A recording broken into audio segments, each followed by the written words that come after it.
Körningen.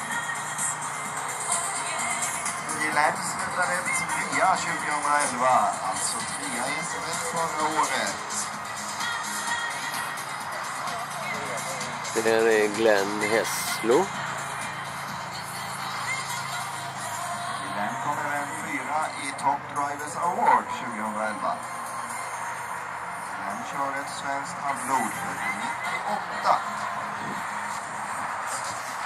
Och vi tackar spiken för att han har lådat lite.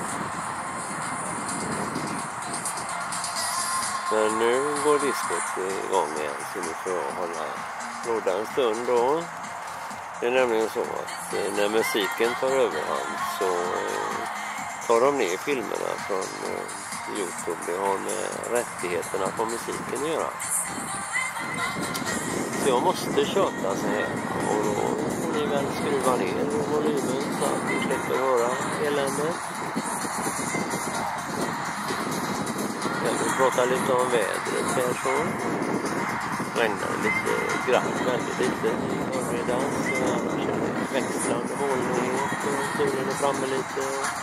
Så går det i moln igen och blir mörkt och vindar lite grann sådär lagom.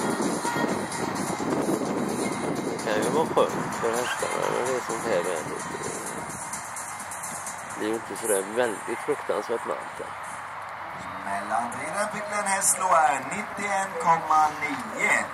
Snabbast hittills är Glenn Hesslo.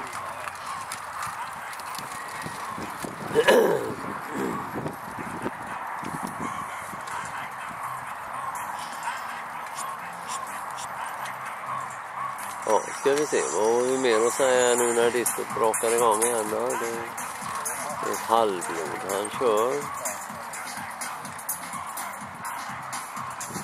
Glenn är till någon egenföretagare.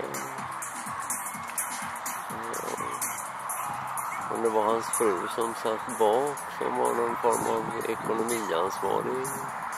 Också egenföretagare tror jag. Ska vi se, nu börjar vi närma oss det hörnet där.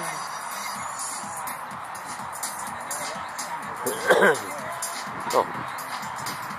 Om ni inte har skruvat ner volymerna nu så får ni väl göra det nu då. Så, ja, nu börjar vi gå mot mål här.